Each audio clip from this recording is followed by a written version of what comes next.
अस्सलामु अलैकुम रहमतुल्लाह। उम्मीद कि आप सब खैरियत से होंगे। एक बार फिर मैं जहांगीर सर आप तमाम लोगों का अलिफ लाम मीम चैनल पर इस्तकबाल करते हैं, खैर मकदम करते हैं। अजी साथियों, हम लोग जिस मंशा को लेकर के चले हैं, यकीनन मंजिलें थोड़ी सी कठिन है, टफ जरूर है, लेकिन नामुमकिन नहीं है। आप चाहें अगर तो कोई इम्पॉसिबल नहीं है, सब पॉसिबल है। बस आप किसी के बहकावे में ना आए, आप बिल्कुल स्ट्रेट फॉरवर्ड अपनी निगाहों को देखें कि हमें जाना कहां है। आपके इस गांव में रहते हैं, इस इलाके में रहते हैं, कहीं भी रहते हैं आप, बहुत से लोग ऐसे होंगे जो आपको पीछे पकड़ेंगे। वो कह रहे क्या होगा, क्या फायदा करके होगा, क्या अपने खुद नहीं पढ़ा है, वो तुम्हें भी नहीं चाहता है कि आगे जाए, आपको भी नहीं चाहता है कि वो हम इसको आगे बढ़ने दें। इसलिए उससे बचना है कि नहीं। और अपने जिंदगी को ये चंद महीने आप 100% दे दें, मैं समझता हूं कि बहुत अच्छा दिन आने वाला आपका। नहीं उनके चक्कर में जो चाहते हैं कि ये भी बर्बाद हो जाए, मैं तो हुआ ही हुआ, इसको भी लेकर डूब जाऊं, अगर आप उसके चक्कर में हैं तो फिर अपना हाथ धो बैठिए, अपनी जिंदगी को कोई और रास्ता चुनाव कर लें, चुन लें कि मुझे वो रास्ता जाना है, ठीक है। नहीं तो स्टेट 2025 बहुत ही सुनहरा मौका है उन तमाम बच्चों के लिए, उन तमाम इंसानों के लिए, उस तमाम स्टूडेंट्स लाइफ में जीने वाले लोगों के लिए कि जो जिसको मंशा है कि हमें टीचिंग फील्ड में रहना है। बिहार में एक बैरियर है, आप इसको क्रॉस करना है। और ये कोई कॉम्पिटेटिव एग्जाम भी नहीं है, ये क्वालिफाइंग एग्जाम है। तो इसलिए इसमें बहुत ज्यादा, चूंकि ये पहला बैरियर है, पहली सीढ़ी है, आप इस सीढ़ी पर जितना मजबूत बनाएंगे, अगली सीढ़ी उतनी आसान होने वाली है। अगर आपका स्टेट बहुत अच्छा निकल गया, आप सिर्फ पास के लिए ना सोचें, सिर्फ आप पास के लिए लाइफ में पढ़ते हैं अगर, तो मैं समझता हूं कि वो बच्चा कभी भी कामयाब नहीं हो सकता है, या वो कोई भी स्टूडेंट कामयाब नहीं हो सकता है। आप सिर्फ पास के लिए ना पढ़े, आपको मार्क्स अच्छा लाना है, आपको इसके लिए पढ़ना चाहिए। बस ये मेरा मानना है कि आप अगर 150 का मार्क्स आप 120 लाएं, 130 लाएं, कोई तो है नौजवान जो लाता है ना 100 लाएं, 100 प्लस लाएं, तब क्या होगा कि आपका जो अगला एग्जाम्स आने वाले हैं, उस एग्जाम में आपको बहुत आसानियां होंगी। नहीं सिर्फ आप यहां पर पास करने के लिए अगर आप पढ़ रहे हो, तो फिर वो एग्जाम जो आने वाला है वो आपके लिए थोड़ी सी कठिनाई, दिक्कतें पेश कर सकती है, ठीक है। चलिए हम लोग एक नए शौक, नए जुनून के साथ स्टार्ट किए हैं आज से स्टेट 2025 के बारे में। और मैंने आपको आज ही बताया है कि स्टेट 2025 दोबारा फॉर्म भरा रहा है। आप हर हाल में 1 से 2 रोज के अंदर अपना फॉर्म को फिलअप कर लें, और उसके बाद आप एकदम निश्चिंत हो जाएं कि हमने फॉर्म फिलअप कर दिया है, अब हमें पढ़ाई करनी चाहिए। सारे दोस्तों को, चोर उचक्के जो भी हैं आपके माशरे में रहने वाले, उनसे आप जुदा हो जाएं, आप उनसे अलग हो जाएं। अगर आप उनके साथ रहते भी हैं तो, नहीं है फिर तो आप मुबारकबाद के मुस्तहिक हैं, क्योंकि आपकी जिंदगी प्यारी है, बहुत अनमोल हीरे हैं आप कर सकते हैं भाई। आपके अंदर खुदा ने वो सलाहियतें रखी हैं, आप जरूर कर सकते हैं। बस थोड़ा सा जरूरत है मेहनत करने की, थोड़ा सा जागने की जरूरत है। जो ना पा सका उसे आप छोड़ दें, कभी 2 मार्क्स से रह गया, कभी 3 मार्क्स से रह गया, कभी बराबर मार्क्स से रह गया, कभी डेट ऑफ बर्थ से रह गया, कोई बात नहीं, डजंट मैटर, जाने दें इसको। आप बस अपनी तैयारी एक फोकस करें कि हमें स्टेट लेकर के आना है, हम अपने घर का चिराग जलाना है हमें, ठीक है। तो उसके लिए क्या करना होगा, मेहनत करनी होगी, पुरजोर मेहनत करनी होगी, ठीक है। आज से स्टार्ट किए हम लोग, और हम लोग पहले नजम की दुनिया में चलते हैं। अक्सर और बेशतर ज्यादातर क्वेश्चंस जो है वो नजम की दुनिया में जो नज्म निगार लोग हैं उनसे आते हैं सवालात।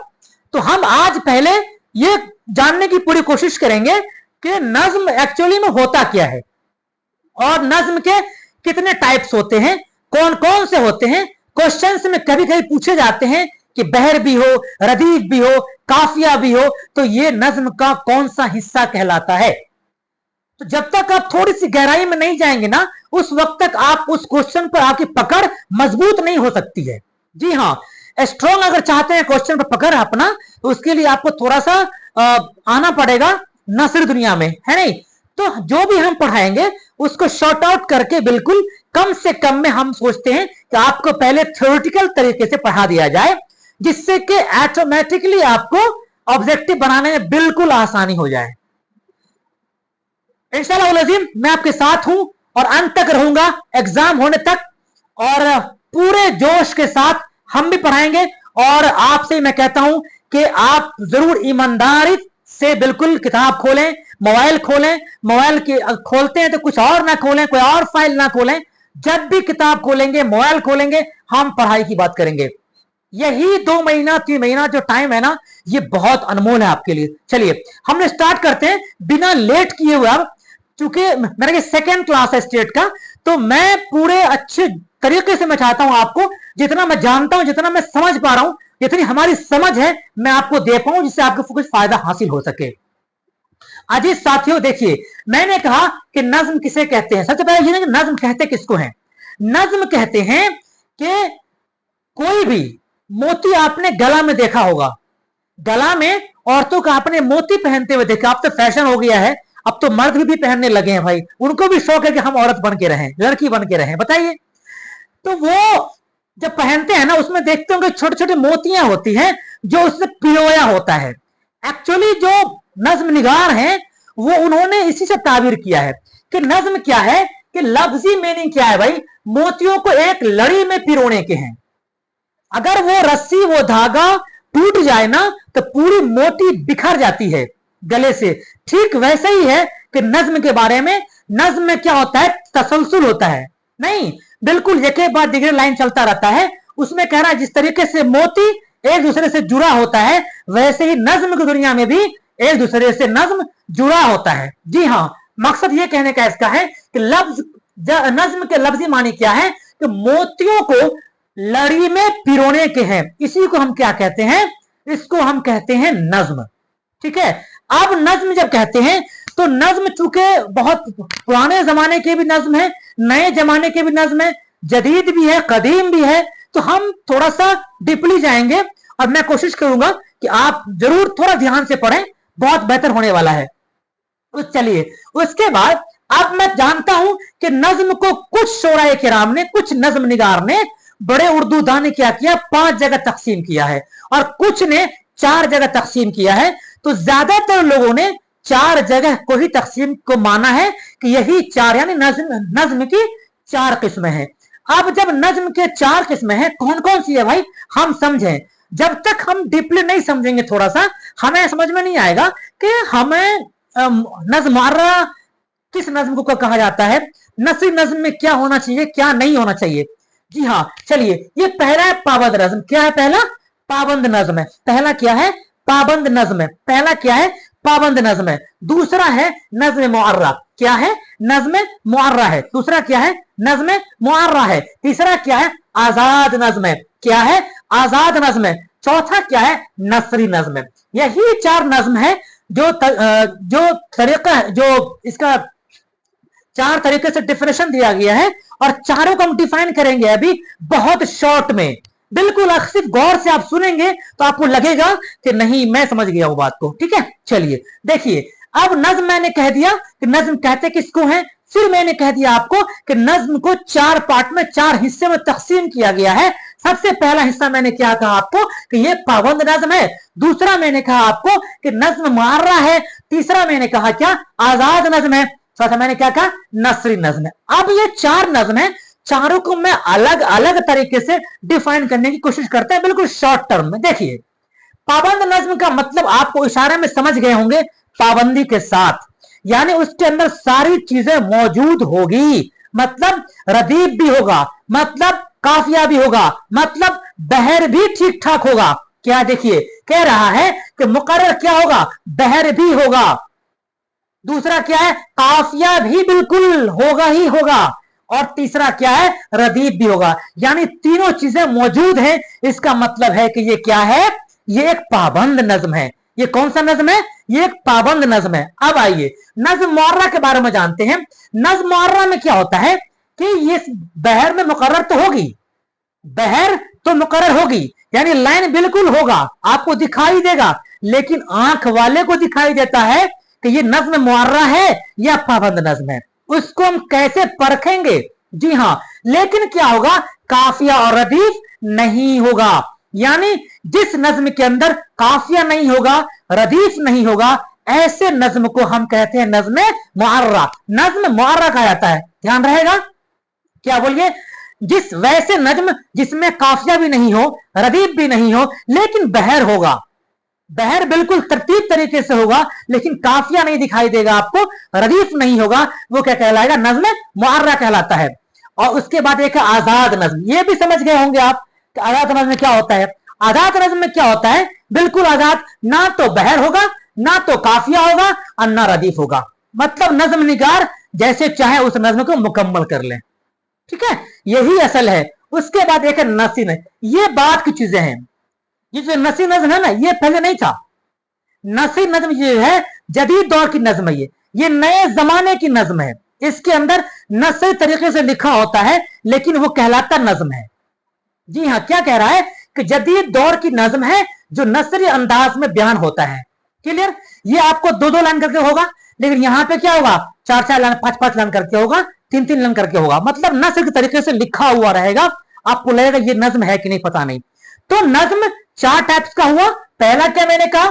पाबंद नज्म। दूसरा मैंने क्या कहा? नज्म मुअर्रा। तीसरा मैंने क्या कहा? आजाद नज्म। और चौथा जो मैंने कहा था, ये कहा था आपको नसरी नज्म। मुझे उम्मीद है आपको ये बात बिल्कुल समझ में आ गई होंगी कि पाबंद नज्म में क्या होता है। उसमें बैर भी होगा, उसमें काफिया भी होगा, उसमें रदीफ भी होगा। लेकिन नज्म मुअर्रा में क्या होता है? बहर तो होगा, लेकिन काफिया नहीं होगा, रदीफ नहीं होगा। उसके बाद आजाद नज्म में क्लियर है कि ना तो बहर की पाबंदी होगी, ना काफिया होगा, और ना ही रदीफ होगा। और नसी नज्म में क्या है कि जदीद दौर की नज्म, जदीद दौर की नज्म है, इसको नसरी अंदाज में लिखा जाता है। अच्छा, अब आइए, ये जो नज्म के बारे में आता है, यहां जो मैं लिखा हुआ हूं, आजाद हाली, आजाद हाली, आजाद हाली, ये 2 लाइन मैंने लिखा हुआ है। आजाद हाली, यहां पर 2 आदमी का नाम है, ये 2 आदमी का नाम है। ध्यान से सुन लीजिए गौर से, यही जदीद नज्म के पर यहीं से स्टार्टिंग है, यहां से याद रखिए इसको आप। यही दो शख्स हैं जिन्होंने बिल्कुल परचम लहरा दिया उर्दू की दुनिया में, जदीद नज्म को लाने में। जी हाँ, कौन है भाई? ये आजाद कौन है? मोहम्मद हुसैन आजाद। कौन है? मोहम्मद हुसैन आजाद। और ये कौन है? अल्ताफ हुसैन हाली। बिल्कुल दोनों से आप वाकिफ होंगे। अगर वाकिफ नहीं है तो कोई बात नहीं, आज हो रहे हैं ना वाकिफ। बताएं कौन है ये? मोहम्मद हुसैन आजाद। क्या है? मोहम्मद हुसैन आजाद आया। जी हाँ, और ये क्या है? अल्ताफ हुसैन हाली। क्या है? अल्ताफ हुसैन हाली। ठीक है, यही 2 का मैंने लिखा था। अब ये इससे पहले अगर आप थोड़ा सा पीछे जाएंगे तो कदीम दौर के में जाएंगे तो बहुत सारे रहे हैं शोराए किराम जिन्होंने नज़में लिखी हैं। लेकिन जदीद दौर की अगर बात करें तो उस क्वेश्चंस भी बहुत पुराने नहीं आते हैं, मॉडर्न क्वेश्चंस आते हैं, उसलिए बहुत ज्यादा पूछे जाने की जरूरत नहीं है मेरे ख्याल से। तो आजाद नज्म में आजाद और हाली, ये 2 जो बहुत अच्छे शोराए किराम हैं और नज्म निगार रहे हैं, ये इनके बारे में आता है। मैं बता दूं आपको सबसे पहले कि 1865 1865 आप यहां कहीं पे लिखा हुआ होगा। जी हाँ, देखिए, ये सर सैयद तहरीक का ये कमाल है। सर सैयद तहरीक जब चल रही थी तो मगरिब से एक तूफान आया, एक तूफान आई जो ये नज्म को की नींव दे डाली, नींव दे डाली। किसमें? सर सैयद तहरीक के स्टार्ट था उसी दौर में। जी हाँ, अब उस दौर में क्या होता है कि हुकूमत पंजाब 1865 में 1865 में एक अंजुमन पंजाब में होता है। उसका नाम होता है अंजुमन पंजाब, नाम ही होता है उसका अंजुमन पंजाब, है ना। वो क्या करता है कि वहां की हुकूमत 1865 में पंजाब की जो हुकूमत होती है वो यूके यानी यूजफुल नॉलेज, यूके मतलब यूजफुल नॉलेज के लिए वो क्या करती है कि एक इस अंजुमन को क्या करता है कि वो बहुत बढ़ावा देता है कि आप इस अंजुमन को आगे बढ़ाएं, को की तौसी के लिए काम किया। मतलब यूजफुल नॉलेज, तालीम हासिल करने के लिए वहां के हुकूमत ने क्या किया कि इस अंजुमन पंजाब को बढ़ावा दिया कि आप अच्छी चीजें हैं, आप इसको बढ़ाएं और आगे, है ना। तो आगे बढ़ाया। 1867 में क्या होता है वो देखिए। 1867 ईस्वी में शेर व अदब के मौजू पर मोहम्मद हुसैन आजाद, याद रखिएगा इसको, आजाद और हाली। थोड़ी सी वीडियो लंबी होगी, लेकिन मैं समझता हूं कि नज्म के बारे में आज आपको क्लियर कर दूंगा, नज्म क्या चीज है और नज्म में क्या क्या चीजें होती हैं। आज के बाद दोबारा मुझे उम्मीद है कि शायद आप कभी नहीं भूलेंगे। जी हाँ, तो मैं कह रहा था कि 1865 में अंजुमन पंजाब में यूजफुल नॉलेज यानी यूके की तौसीक के लिए किया वहां की हुकूमत ने, और 67 में यानी 1867 में क्या होता है कि शेर व अदब, यहां पे थोड़ा सा क्रिटिकल है, याद रखिएगा। यहां पूछता है आपको कि मोहम्मद हुसैन आजाद जो है वो किस मौजू पर लेक्चर दिए थे। ये क्वेश्चंस आया है बीपीएससी के एग्जाम में। जी हाँ, ध्यान से सुनिएगा आप कि मोहम्मद हुसैन आजाद ने सबसे पहले जो लेक्चर दिया था उसका मौजू क्या था। जी हाँ, देखिए 1867 में शेर व अदब के मौजू पर 23 लेक्चर दिए, 23 लेक्चर कौन, मोहम्मद हुसैन आजाद साहब ने दिया था। जी हाँ, कब, 1867 में। और मौजू क्या था, शेर व अदब, शेर व अदब, शेर व अदब, याद रहेगा, शेर व अदब, क्या रहेगा, शेर व अदब। ठीक है, चलिए मौजू पर लेक्चर दिया इन्होंने। और फिर क्या हुआ कि 15 अगस्त 1867 से, ध्यान से सुनिए गौर से क्या बोल रहा हूं, 15 अगस्त वही साल है, साल वही है, 15 अगस्त 1867 ईस्वी से लेकर के और 19 अप्रैल 1874 ईस्वी के दरमियान में, जी ठीक है, इन्होंने जो लेक्चर दिया था पूरा यही 23 लेक्चर था। जी हाँ, कितना, 15 अगस्त 1867 ईस्वी से 19 अप्रैल 1874 1874 तक, यही इसी दरमियान में उन्होंने क्या किया, 23 लेक्चर दिया। और इसी दरमियान में उनकी सबसे पहली जो नज्म आई वो शब कद्र है। कौन सा है वो, शब कद्र है।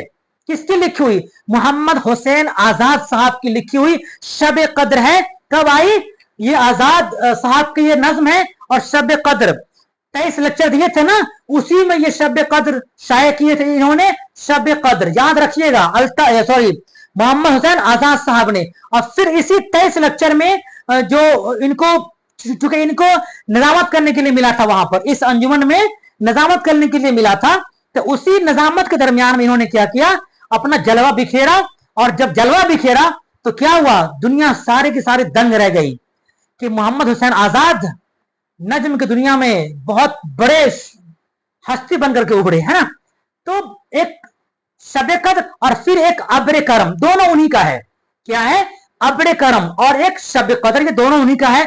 और उनके साथ में ये अल्ताफ हुसैन हाली साहब, मैंने कहा आजाद हाली, अल्ताफ हुसैन हाली साहब का बरखा रुत, ये लाजवाब है इनका नज्म। जी, बरखा रुत इन्हीं का लिखी हुई है, हाली की। यानी जदीद दौर की जो नज्म निगार हैं उसमें मोहम्मद हुसैन आजाद और अल्ताफ हुसैन हाली दोनों का नाम सरे फहरिस्त है। जी हाँ, शब कद्र, अब्र करम दोनों मोहम्मद हुसैन आजाद साहब की लिखी हुई है, और बरखा रुत जो है वो आपका हाली की लिखी हुई है। That's all. चलिए, हमें उम्मीद है आपको बातें समझ में आई होंगी। अब आइए एक चीज और देखते हैं, इसमें क्या है कि 1936 ईस्वी में, अब 1865 में हो गया, 1867 में हो गया, तो 1936 में, 1936 में क्या हुआ कि जब तरक्की पसंद तहरीक का आगाज हुआ तो नज्म को परवान चढ़ाया दिया गया। क्योंकि सब नौजवान थे इसमें, सब यंगेस्ट थे और अपने लिए, अपने मुल्क के लिए, अपने उर्दू जबान के लिए बहुत कुछ करना चाहते थे और ईमानदारी से वो आगे बढ़े। जी हाँ, आप बहुत कामयाब भी हुए, बिल्कुल आप सामने दिख रहा है आपको। इस तरीके से ये परवान कब चढ़ा, ये 1936 में, 1936 में आकर के नज्म जो है पूरे तरीके से पूरा हावी हो गया उर्दू के ऊपर। ठीक है, चलिए अब बात आती है कि अभी के दौर में, जदीद शोराए किराम के दौर में सबसे फेमस नज्म निगार किसे कहा गया है जदीद में, अभी नया दौर में। तो इसके बारे में आता है कि ये नजीर अकबर आबादी साहब हैं। कौन है, नजीर अकबर आबादी साहब हैं, जो आपके चैप्टर में हम पढ़ाएंगे भी। उनका आटा दाल है चैप्टर, उनका बहुत अच्छा नज्म है उनका, आटा दाल, उसके बारे में हम लोग पढ़ेंगे। और वो ना, वो मशहूर क्यों हुए वो समझिए आप। वो मशहूर इसलिए हो गए नया दौर के जमाने में कि उन्होंने बिल्कुल जीरो टॉलरेंस पे, यानी कि बिल्कुल नीचे तबके आकर के, नीचे तबके में जाकर के उन्होंने देखा, परखा, वहां की परेशानियों को झेला, उस परेशानियों को अपने आंखों से देखते हुए अपने कलम में उतारा, और फिर उसी को क्या किया उन्होंने, उर्दू की दुनिया में तहरीर कलम बंद किया उन्होंने। और इसी वजह से बिल्कुल उनके नज़म जब पढ़ेंगे आप ना, तो उसको लगेगा, आपको या हमें भी लगता है कि ये बिल्कुल ही हकीकत ही है। इसलिए कहा गया है कि जदीद नज्म की दुनिया में अगर किसी शायर का नाम होगा, किसी शोराए किराम का नाम है, किसी नज्म निगार का अगर नाम है, तो अकबर इलाहाबादी, सॉरी, नजीर अकबर आबादी का नाम सरे फहरिस्त है। जी हाँ, मुझे उम्मीद है कि नज्म के बारे में मैं आपको थोड़ी सी बातें की हैं और बतलाने की कोशिश की है। अब मैं यहां से, कल से मैं आपको फिर नज्म की दुनिया में ले चलूंगा, और नज्म की दुनिया में जो नज्म निगार हैं, बहुत सारे नज्म निगार हैं, तो मैं शॉर्ट आउट करके, बहुत कम करके, और दो दो नज्म निगार को हम ला करके एक बार में, एक वीडियो में आपको बताने की पूरी कोशिश करेंगे, जिससे कि ऑब्जेक्टिव्स आपको बनाने में बहुत आसानी हो। थोड़ा सा थ्योरी अगर पढ़ लेंगे आधे घंटा 10 मिनट का, तो उस चैप्टर का आपको ऑब्जेक्टिव करने में बहुत आसानी होता है। ये मेरा अपना एक्सपीरियंस भी है, और हर एक स्टूडेंट का ये अपना तरीका भी रहा है कि हम ऐसे ही पढ़ेंगे, है ना।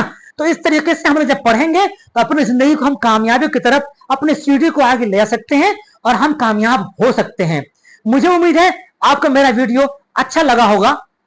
और स्टेट 2025 में जो लोग अपियरिंग, जो लोग भरने वाले हैं फॉर्म, एग्जाम को तैयारी कर रहे हैं, मेरा आपसे बहुत ही रिक्वेस्ट है, हम्बल रिक्वेस्ट है, मुअद्दबाना गुजारिश है कि इस वक्त को न जाने दें, प्लीज न जाने दें। नहीं आएगा दोबारा, ये चीजें दोबारा नहीं आएगी, फिर हाथ मलते रह जाओगे जी।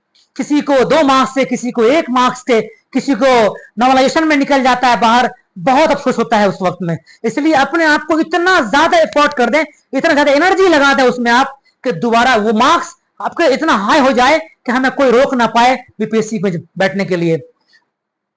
अपना खुद मेहनत करें, खूब शौक से मेहनत करें, अपने जज्बा को पैदा करें अपने अंदर। अपने जो कमरा बनाया हुआ होगा ना, आपके वालिदैन जो कमरा दिए है ना आपको, उस कमरे से आपको एक मिसाल पैदा करना है कि हम इसी कमरे से पास करके दिखाएंगे, है ना। हो जाएगा, श्योर होगा, क्यों नहीं होगा भाई। आपको टारगेट करना है। बहुत से लोग हुफाज किराम है, हिंदी नहीं आती है, इंग्लिश साइंस नहीं आता है, मैथमेटिक्स नहीं आता है, तो आपको टारगेट ये करना है कि हमें 100 नंबर में ही 80 नंबर लाना है। 100 मार्क्स को इतना पढ़ लेना है हमको कि हमको इसी से पास करना है, उस 50 में जो आ जाए, है ना। बाकी जो लोग इंग्लिश मीडियम से पढ़े हैं, हिंदी मीडियम से पढ़ रहे हैं, तो भाई उनके लिए तो दोनों ऑप्शन हैं। आप पढ़ाई करें, मेहनत करें। हमें उम्मीद है आपको वीडियो आज का बहुत अच्छा लगा होगा। आज के लिए बस इतना ही। खुदा हाफिज।